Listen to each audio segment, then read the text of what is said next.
Nowadays, there are a bunch of different ways that people can get introduced into comic book characters and comic universes as a whole. These can range from TV shows to movies, sometimes toys, and often today, video games. Today we see it happen pretty regularly with games like Marvel Rivals introducing thousands of people into new characters. The LEGO games have also been a pretty big source for both Marvel and DC as far as introducing characters to a wide audience. Even Scribblenauts has thrown its hat in the ring. But for my money, Arkham Asylum and the Arkham games as a whole is the best introduction game for any comic character and their lore associated with them. Released in 2009, the game was brought to you by Rocksteady with story provided by the great Paul Dini. Prior to this, Rocksteady had only one game to their name, Urban Chaos Riot Response, not really a game you would associate with the creators of the Arkham games. Dini, on the other hand, hadn't contributed to any video games prior to this, but he had been involved with writing for television and comics, notably his time as the head writer on both Batman and Superman the Animated Series, as well as other shows dating all the way back to the late 70s. On the comic side of things, he had been working on several Batman titles earlier on in the decade as well, and would go on to have big runs with characters like Zatanna. The game that this union of creators had made is like an ideal graphic novel in my opinion. It's a story that you can pick up and enjoy equally as a newcomer or as a longtime fan. It includes everything you'd need to know if you're unfamiliar with the characters and the universe, while simultaneously having plenty of things that a longtime fan can really sink their teeth into. One of the key hooks this game had coming out of the gate was its great voice cast. In this, we see Kevin Conroy, Mark Hamill, and Arlene Sorkin reprising their iconic roles from the DC animated series. With their history voicing these characters, it adds a layer for those who had been fans of any of the prior series. Between them returning and Dini's involvement on the writing, there are times where it feels like the game could have been a more grim continuation of Batman the Animated Series. It also helps that the rest of the cast has its fair share of A-list voice talent helping bring all these characters to life, and will continue to add more to this list of talent as the games continue. In addition to the three that I mentioned earlier, Asylum also sees the likes of Steve Blum, Cree Summers, Tom Kane, and Fred Tatasciore voicing key characters. I'd also argue this created another tentpole level performance with Wally Winger as the Riddler. Riddler is my favorite Batman villain, and as much as I like John Glover's performance in the animated series, this, in my opinion, is the best voice performance of the character.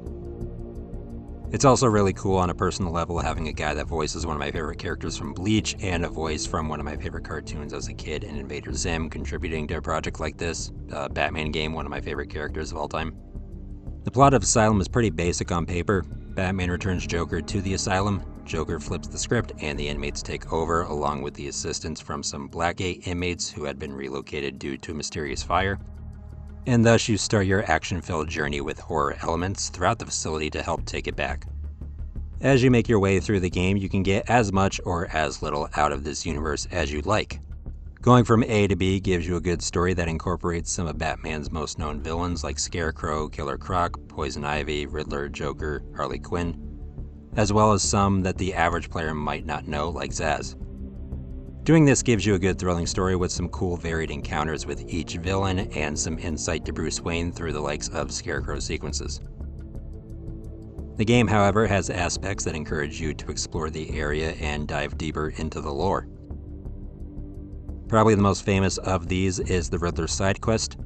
Riddler's side quest includes finding a bunch of small hidden trophies throughout the grounds, as well as solving riddles by scanning the physical thing that is the solution to them. Some of these things include items like Catwoman's goggles, Scarface, or a body wrapped in a cocoon thanks to Killer Moth. Sometimes it's less in your face, such as small newspaper cutouts. Regardless, they're good insights to show that there's a lot more going on in this universe than what you are just seeing happening in-game. It just shows you that multiple events have been happening prior and will probably happen after this game takes place. By solving these riddles, you can get certain character bios that give you something in line with notes from what the Bat computer would probably have or files that they would have in the Asylum itself. These also provide a bio depicting the character's history up until the point of the game.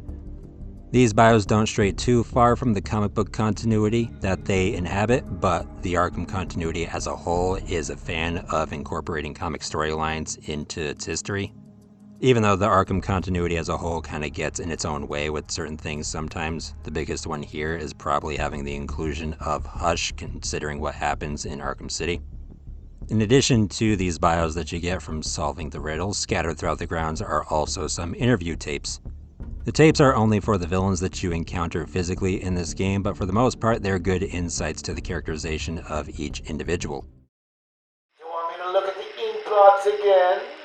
The first one is a kitten I had when I was a child. The second is, let's see, a dead elephant. The third is a... Funny. Now let's skip the jokes. What kind of business practices result in a house full of mutilated corpses? I don't like having my time wasted. Someone doesn't pay. They need a lesson. They owed me. So you killed them, tore up their bodies. The police never found all the pieces.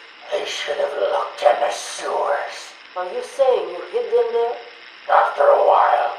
Usually takes about 8 hours. Throughout your career, you have specialized in bizarre traps and convoluted clues that more often than not result in the death of the unfortunate participants. And if the citizens of Gotham were smarter, my games would be merely an amusing diversion. Instead of death traps. You really should be thanking me. Weeding out the ignorant, the stupid, the useless. But don't worry, I'm sure you would survive.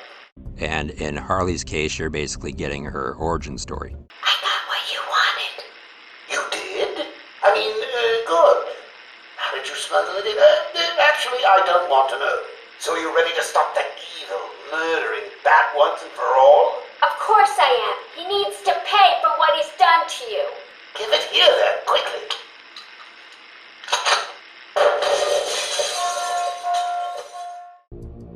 The Amadeus Arkham installments pretty much serve an identical role to these interview tapes. You get them by scanning mostly slabs scattered throughout the area instead of just picking up the tapes.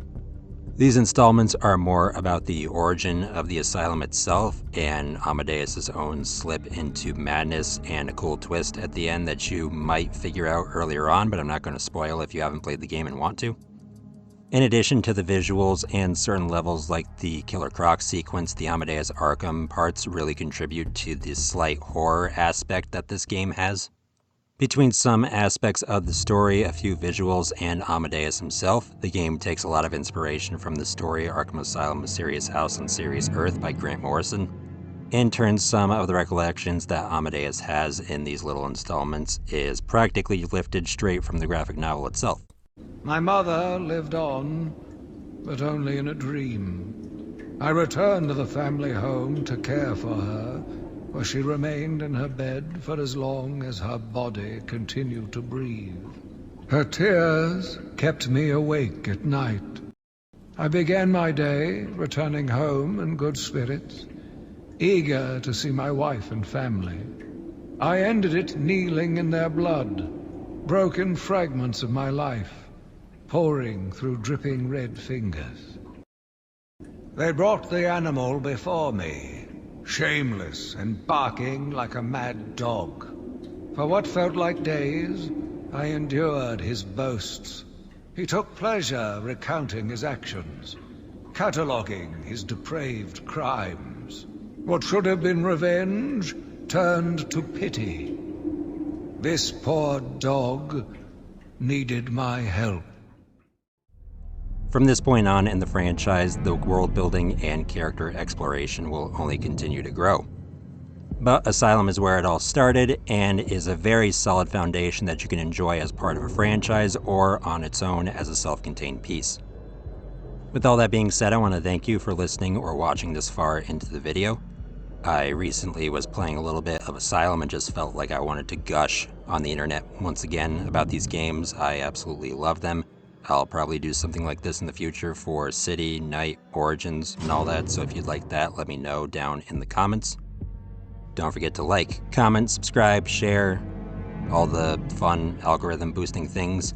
There are more Arkham associated videos here on the channel, so if you're interested in that, go check that out. We also have plenty more Batman stuff here on the channel and comic stuff in general. And with all that being said, I will catch you guys next time.